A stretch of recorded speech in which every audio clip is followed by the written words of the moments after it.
Voces del Senado. Programa institucional del Senado de la República de Colombia. Buenos días, amables oyentes de la Radio Nacional de Colombia, la radio de todos. Hoy domingo 4 de septiembre les damos la bienvenida al programa institucional del Senado de la República, Voces del Senado. Les saluda Fernando López, periodista de la Oficina de Información y Prensa. Un feliz domingo para todos. Voces del Senado es una iniciativa de la mesa directiva en cabeza del presidente Óscar Mauricio Liscano Arango, primera vicepresidenta Daira de Jesús Galvis Méndez, segundo vicepresidente Iván Leonidas Name Vázquez, en la Secretaría General Gregorio El Hash Pacheco y en la dirección administrativa Astrid Salamanca Raín. Producido por la Oficina de Información y Prensa con la dirección de Diego Monroy, apoyo periodístico Maritza Pardo Rojas y en la edición de Jorge Gutiérrez.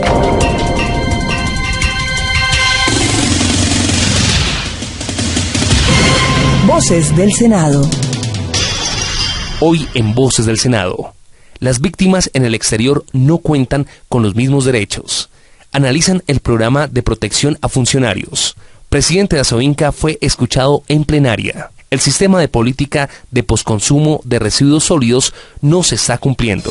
Secuestro, desaparición forzada, víctimas de minas antipersona, desplazamiento forzado, reclutamiento de menores, homicidios y masacres. Ya es hora. No más víctimas. Merecemos la paz. Cada víctima del conflicto es una razón para alcanzar la paz. Solo escuchando a las víctimas habrá paz estable y duradera. No más víctimas. Merecemos la paz. Bienvenidos a toda la información legislativa en este domingo fin de semana en Voces del Senado. El senador Juan Manuel Galán, presidente de la Comisión de Seguimiento a la Ley de Víctimas, formuló un llamado a las distintas entidades del Estado para que presten un mayor acompañamiento a los compatriotas residentes en el exterior que tuvieron que salir del país por culpa del conflicto armado.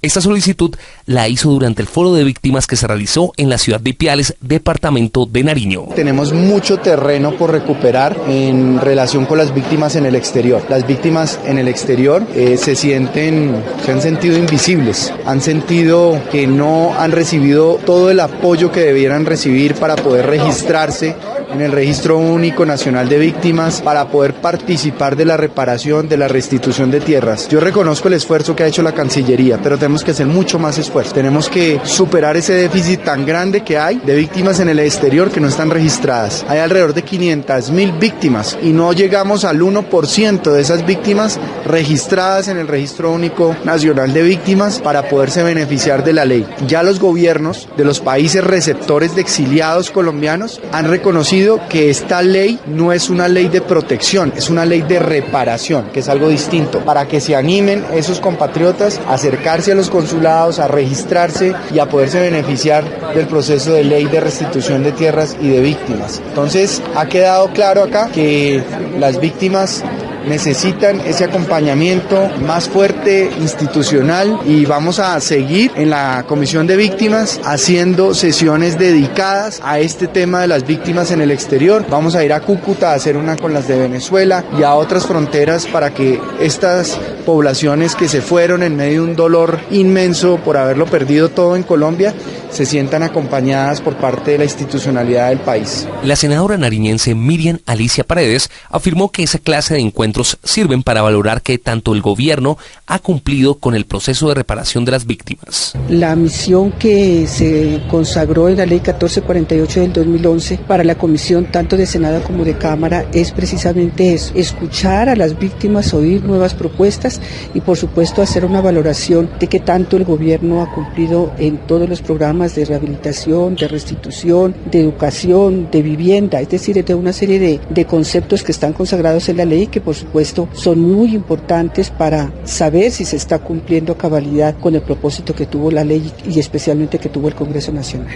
Muchas inquietudes, muchas preocupaciones de las víctimas, ¿no? A pesar de que la ley tiene ya de vigencia de 5 años, aún no existe pues una marcada ruta que permita el cumplimiento de todos y cada uno de los compromisos. No nos olvidemos que hoy el Registro Nacional de Víctimas es sumamente alto y en el caso de Nariño asciende a una población de 386,000 108.000 víctimas, de las cuales el 81% corresponde a desplazamiento y por otras diversas circunstancias pues un porcentaje mucho más bajo. El desplazamiento implica, por ejemplo, en el caso de Nariño y en el caso de Colombia, al regreso de la gente a su tierra, a la posibilidad de cultivar su tierra, a la posibilidad de vivienda, de educación, de salud, y obviamente que eso tiene unos costos sumamente altos. Que de las reclamaciones que se hace es precisamente la posibilidad de que se fortalezcan esos rubros presupuestales. Hoy lo han explicado las víctimas en sus participaciones y por supuesto cuando el Congreso Nacional se apresta a la discusión del presupuesto nacional para el año 2017, por supuesto que este tiene que ser un tema muy importante de discusión para efectos de mirar si los patrones presupuestales que se encuentran considerados hoy en ese proyecto pues responden realmente a las aspiraciones que tienen las víctimas. Su colega senador Manuel Enrique Rosero expresó que en el tema de víctimas se ha avanzado pero aún falta y que una de las dificultades radica en el tema presupuestal. Bueno, primero pues muy satisfecho por la alta concurrencia a este tercer foro de víctimas presidido por el senador de la República, el doctor Juan Manuel Galán. Le agradecemos a él haber tenido la iniciativa de venir a escuchar a las víctimas del municipio de Ipiales, del departamento de Nariño, de los colombianos que infortunadamente tuvieron que abandonar el país para proteger y salvaguardar su vida y su integridad, la de sus familiares. De tal manera que aquí nos llevamos muchas propuestas, muchas inquietudes. Hemos avanzado mucho, nos falta quizá bastante. Entonces tenemos que trabajar nuestro compromiso desde el Senado y por supuesto con el doctor Galán sé que vamos a lograr un buen propósito. Uno de los temas fundamentales que se habla aquí es del presupuesto para la reparación, senador. Eso es infortunadamente la dificultad que hoy tenemos en una crisis fiscal como la que atraviesa el Estado colombiano, pero confiamos en la voluntad del señor presidente de la República, en el señor ministro de Hacienda y por supuesto en los parlamentarios que estamos comprometidos con esta causa, que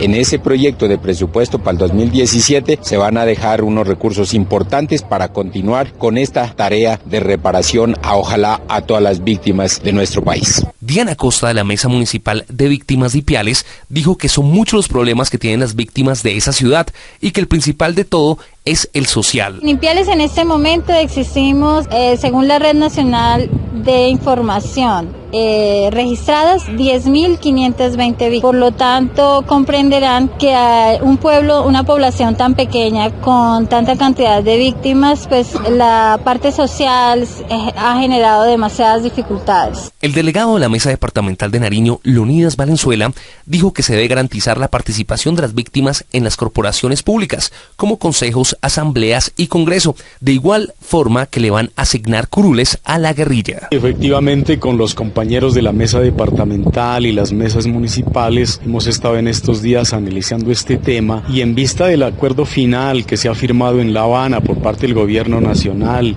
y las FARC, donde una de las noticias es que existen unas 10 curules de carácter especial para este grupo que se desmoviliza, en las víctimas hemos considerado que si nosotros, siendo en Colombia más de 8 millones de víctimas, bien podemos entonces hacer esta solicitud respetuosa al gobierno nacional a fin de que se considere esa posibilidad de crear también una jurisdicción especial donde las víctimas pudiéramos participar en las corporaciones públicas, partiendo desde los consejos municipales, asambleas departamentales y Congreso de la República, en vista de que ciertamente nosotros constituimos un alto número de población en este país. ¿Y el tema de las tierras? Aquí en Nariño hay una grande dificultad en materia de tierras, debido a que, en primer lugar, gran parte de la población nariñense hacemos parte de pueblos indígenas y de comunidades afro, donde es necesario, sobre todo en estos momentos, adelantar los procesos de adquisición de tierras, de constitución de resguardo, de ampliación de los mismos, de legalización de las tierras, donde tienen esa dificultad, a fin de entregar este recurso a la gente que trabaja y trabajamos la tierra para poder producir, no solamente para nuestro país, sino para otros países y en nuestra región del departamento de Nariño. Secuestro, desaparición forzada, víctimas de minas antipersona, desplazamiento forzado, reclutamiento de menores, homicidios y masacres. Ya es hora. No más víctimas. Merecemos la paz. Cada víctima del conflicto es una razón para alcanzar la paz. Solo escuchando a las víctimas habrá paz estable y duradera. No más víctimas. Merecemos la paz. Debates de control político en comisiones. Agradecemos su sintonía en Voces del Senado, debates de control político en las diferentes comisiones. En la Comisión Primera de Senado se debatió la pertinencia de continuar prestando el servicio de seguridad personal pagado con recursos del Estado. Además, clarificar la responsabilidad del uso de carros y escoltas utilizados por toda clase de funcionarios y particulares. El ministro del Interior, Juan Fernando Cristo, aseguró que durante el mandato del presidente Santos se ha procurado disminuir los esquemas de protección de funcionarios públicos, incluyendo la del primer mandatario, Juan Manuel Santos. El presidente de la República permanentemente le da instrucciones al ministro del Interior, al director de la UNP, al general Salamanca, de que se disminuyan drásticamente los esquemas de protección, comenzando por el del propio jefe del Estado y los ministros, y siguiendo de ahí para adelante. Y se ha hecho un esfuerzo en esa materia. Ahora, tal vez en lo que respecta a la UNP, Diego Mora presentará cifras concretas, pero en lo que va corrido este segundo mandato del presidente Santos, durante estos 2 años que el doctor Mora ha estado al frente de la dirección de la unidad y hemos estado al frente del Ministerio del Interior, tal vez se han desmontado un poco más de 300 esquemas de protección en el país, especialmente 250 de ellos de exfuncionarios del Estado. Al respecto, el senador citante del Partido Conservador, Hernán Andrade, le respondió al ministro del Interior que a pesar de las reducciones, se debe seguir articulando las diferentes divisiones encargadas de la seguridad de los funcionarios para que en Bogotá y en las demás ciudades se haga un uso responsable de la protección del servicio de seguridad social. Aquí hay varios temas. Una cosa es la UNP y otra cosa la DIPRO. Y para la muestra un botón. Nosotros no tenemos sino uno de la UNP, el resto son de la DIPRO. Los costos de la DIPRO, esos están allá en el presupuesto del Ministerio de Defensa. Y esa es otra suma de recursos. Aquí está la secretaria de Hacienda del distrito para el tema de seguridad de los concejales de Bogotá y del distrito. Entonces, el tema no es solo UNP, el tema es articular todo y cuánto vamos a disminuir, cuánto vamos a poner acá en la disminución. El director de la Unidad Nacional de Protección, Diego Fernando Mora, sustentó que la entidad a su cargo ha cumplido el derecho que establece el programa de protección conformado por la Policía y la Fiscalía, el cual se encarga de la protección de la presidencia, congresistas y concejales. Asimismo, explicó de dónde vienen los recursos. ¿Eso qué implicó? Voy mezclando de aquí a allá. Que en el año 2014 la unidad se gastó. No estamos hablando de presupuestalmente, estamos hablando de gasto efectivo sobre los esquemas de protección. 524.000 millones de pesos. ¿Que de dónde salieron? Del presupuesto general de la Nación, que fueron cargados directamente al presupuesto de la Unidad Nacional de Protección. En el 2015, ¿qué hicimos? En el 2015 nos gastamos 489.000 millones de pesos. Pero de esos 489.000 millones de pesos, 62.000 millones de pesos fueron en convenios interadministrativos con cada una de las entidades públicas a las cuales les cobramos los medios que estábamos utilizando para la protección de sus funcionarios. En el 2015 solo se hicieron convenios por 10.000 millones de pesos. Por su parte, el senador liberal Juan Manuel Galán aseguró que este nuevo esquema democrático de seguridad, ninguna institución debe asumirlo en su totalidad.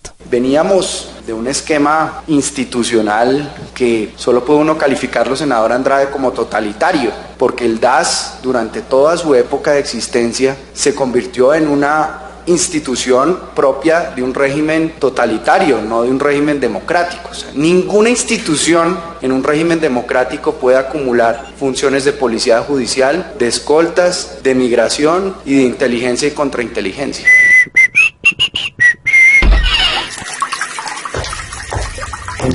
Una llave abierta consume hasta 12 litros de agua por minuto. El agua es vida. Cuida el agua. Cuida la vida. Senado de la República. Estamos comprometidos. Voces del Senado.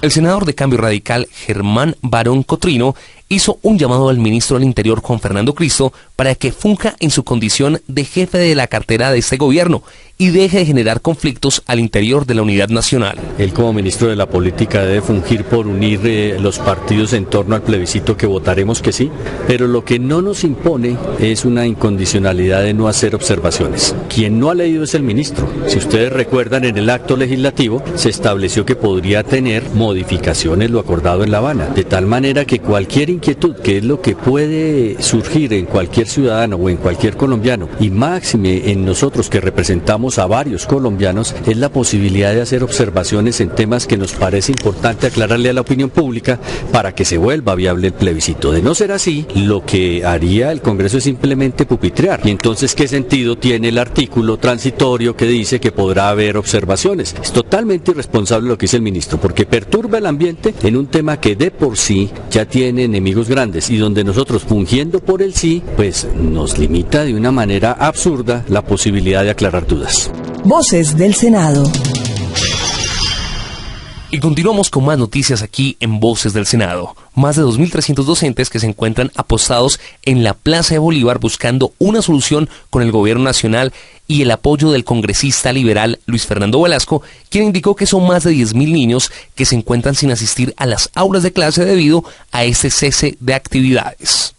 Por intersección del senador Velasco, ante la plenaria del Senado, el presidente de la Asociación de Institutores y Trabajadores de la Educación del Cauca, ASOINCA, Fernando Vargas, expuso la grave situación que están viviendo los profesores de esta región. Asimismo, exigieron la departamentalización del servicio de salud. En este momento, el Ministerio de Educación Nacional, a través del Fondo de Prestaciones, es el responsable que en 20 días no se hayan reunido para resolver dos peticiones. La primera es que el contrato para la prestación del servicio médico asistencial a los educadores del Cauca sea de carácter departamental y no regional. Nosotros necesitamos, para tener mayor control y seguimiento de los dineros que nos corresponden para el servicio de salud, que sea para el Cauca y no con otros departamentos. Lo segundo, poder implementar junto con Gobernación y Alcaldía que sea el Estado el que responda por la salud del magisterio, claro, con la red pública y la red privada. Esas peticiones ya han sido ampliamente difundidas. Hoy estamos aquí en la capital exigiendo que el FOMAT decida que en el Cauca va a ser el contrato de carácter departamental. Eso es lo que nos tiene a más de 2.300 personas aquí reunidas. Hasta que la exigencia no sea cumplida, no nos vamos a ir de la capital. Debates de control político en comisiones. Mil gracias a todos los oyentes que se encuentran en sintonía por las más de 51 emisoras de Radio Nacional de Colombia en Voces del Senado. Durante el debate de control político, al ministro de Ambiente, el senador Juan Diego Gómez, afirmó que se evidenció que el sistema de política de postconsumo de residuos sólidos no se está cumpliendo, lo que genera preocupación. Por lo tanto, se debe trabajar a fondo en mejorar estas falencias. Lo que tenemos que decir es que hay un asunto bastante complejo por cuanto se evidenció en el debate que el sistema de postconsumo, que es lo que se refiere a la responsabilidad extendida a los productores en referencia a ciertos productos de recolección selectiva que ha establecido el Ministerio de Ambiente y la Agencia Nacional de Licencias Ambientales, no se está cumpliendo. Hay una preocupación de fondo, hay unas denuncias precisas de los ciudadanos. Por fortuna, la actitud tanto de la directora encargada de ANLA como el ministro de Ambiente fue una actitud constructiva, una actitud tranquila en la que aceptaron que se tienen falencias de fondo y en la que vamos a trabajar conjuntamente en la elaboración de un proyecto de ley que busque aminorar el impacto ambiental que se está generando en las ciudades con estos elementos. Senador, ¿usted cree que le ha faltado a la ANLA adelantar medidas más concretas y sanciones más efectivas frente al tema de las irregularidades que se vienen presentando en materia de licencias ambientales y demás? Sí, pero digamos no lo podríamos someter solo como a que ha faltado gestión, ha faltado soporte por parte de la autoridad. Lo que creo es que una concentración enorme de funciones y una concentración enorme de actividades administrativas que le están quitando el oxígeno a la entidad, que pues por dedicarse a visitar las obras, a realizar los licenciamientos, están dejando de lado los procesos sancionatorios y son tan o más importantes, porque lo que está sucediendo es que se tienen unas normas que obligan a la gente a cumplir, pero no tenemos un sistema que los pueda obligar, de manera que lo que hoy se presenta como un sistema obligatorio termina siendo un sistema voluntario en la práctica, porque es más fácil acogerse a que la autoridad inicie un proceso sancionatorio que va a terminar en un vencimiento de términos y no va a tener ningún tipo de fuerza y ningún tipo de sanción contra quien sea usuario o contra quien haya violado la normatividad. Creo que es lo que tenemos que corregir de fondo en el proyecto de ley, es establecer un sistema confiable, con sistema de información y trazabilidad, con autoridad, con competencias y con procedimiento sancionatorio para su fin. Para terminar, senador, usted hace un llamado al ministro de trabajar mancomunadamente entre la ALNA, el Ministerio y el Congreso. ¿En qué consisten esas dos propuestas que usted hizo? Bueno, la propuesta esencial consiste en que revisemos específicamente uno de los ítems que hay allí, que es muy importante para el país, que es el tema de las llantas usadas que están sometidas a postconsumo, y todos los ciudadanos vemos cómo en todas partes, en la misma ciudad de Bogotá y en las ciudades capitales, en Medellín, de donde soy originario, vemos las llantas botadas en las calles, cuando existe una obligación por parte del importador y del comercializador de disponer finalmente o aprovechar esos recursos. Allí le pedimos que revisáramos todos los sistemas de gestión y adicionalmente que trabajemos conjuntamente en dos asuntos: una reforma que se está haciendo a las resoluciones y un proyecto de ley que busca incorporar todas esas resoluciones en un gran sistema nacional de postconsumo y aprovechamiento de residuos sólidos. Debate de control político en plenaria. La crisis de Saludcop fue analizada en plenaria de Senado por los congresistas Jorge Enrique Robledo del Partido Polo Democrático Alternativo y Jorge Iván Ospina del Partido Alianza Verde, con la presencia del ministro de Salud, Alejandro Gaviria. Durante su intervención, el senador Robledo cuestionó sobre la pérdida de 1.4 billones de pesos de la sanción que la Contraloría le impuso a Saludcop, entre otros temas. Por denuncias mías y de Daniel Coronel, la Contraloría de Sandra Morelli le abrió una investigación a una serie de apropiaciones ilegales que hizo Saludcop de recursos públicos. Y eso terminó en una sanción de 1.4 billones de pesos a esa EPS, ordenándole devolver esos recursos. Hace unas semanas, antes de entregar la fiscalía al fiscal Perdomo encargado, en algún medio de comunicación le dijeron: bueno, doctor, ¿y en qué va ese proceso ya en lo penal en relación con ese defalco de esa suma importante de dinero? Y él dijo cosas como estas: se habla mucho de la gran corrupción de Saludcop, pero las pruebas no existen, dice el fiscal encargado. Dice, la liquidación o los liquidadores de Saludcop hablan de 70.000 millones de pesos y no de 1.4. O sea que se esfumó ahí, en esa afirmación del fiscal, se esfumó el 94% de esa, digamos, de esa sanción señalada por la Contraloría General de la República. Metió también una baratija de que era que él tenía un caso que le habían dicho alguna cosa el superintendente Morales, que era que lo que pasa es que había habido como una especie de conspiración en la Contraloría contra los pobrecitos de Saludcop y que eso también lo estaban mirando. Y al final dijo esto, que fue probablemente de lo más grave que dijo y que en parte explica por qué adelante este debate. Dice, hay otro tema interesante aquí en este tema de Saludcop o en los temas de la salud, es que hay muchas hipótesis delictivas en las que no son claras. ¿Por qué? Porque hay una norma que dice esto, porque hay una interpretación de una norma que dice aquello, porque una cosa y la otra. Y esto también debe ser parte de una discusión jurídica, y este es el centro de mi debate. Este es un sistema montado en medio de una gran confusión que permite que cualquier ráula apertrechado en un título de abogado se invente cualquier teoría para proceder en contra de los recursos públicos, y este es un fenómeno que viene sucediendo desde hace 25 años, sin que se tomen los correctivos que se deberían tomar. Lo resumo de esta manera: robar al sistema de salud en Colombia es una ganga. Por su parte, el congresista Ospina solicitó que todos hicieran la pregunta de ¿cuántos años quisieran vivir? Si todos nos hiciéramos esa pregunta, conoceríamos la importancia de tener un modelo de salud que dignifique la vida. Pero si todos adicionalmente nos diéramos cuenta que esa es la pregunta que se hacen los colombianos y las colombianas, nos daríamos cuenta de la importancia de preservar la vida, señor ministro. Preservar la vida, la única vida, aquella que nos da la oportunidad de disfrutar, de reír, de amar.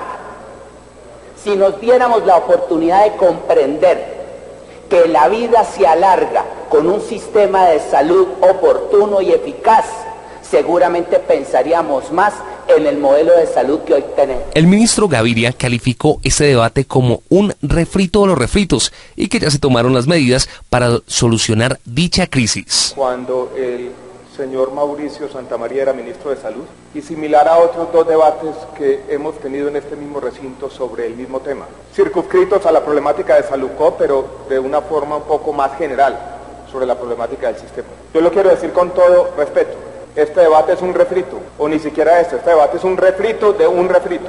Aquí no se ha dicho nada nuevo, y el senador Robledo de alguna manera se quedó con una historia que termina en el año 2011. Nada se dijo en este recinto del conjunto de medidas y políticas públicas, incluidas leyes aprobadas por este Congreso, que se han dado a partir del año 2011, y quiero demostrar cómo las cosas hoy son muy diferentes a las que existían en el año 2011. Y de alguna manera resolver este equívoco, que yo creo es el equívoco en el que está montado este debate, este refrito, porque no es otra cosa que eso, un gran refrito. Primero se dijo aquí que nada ha pasado. Yo quisiera proponer un corte de cuentas.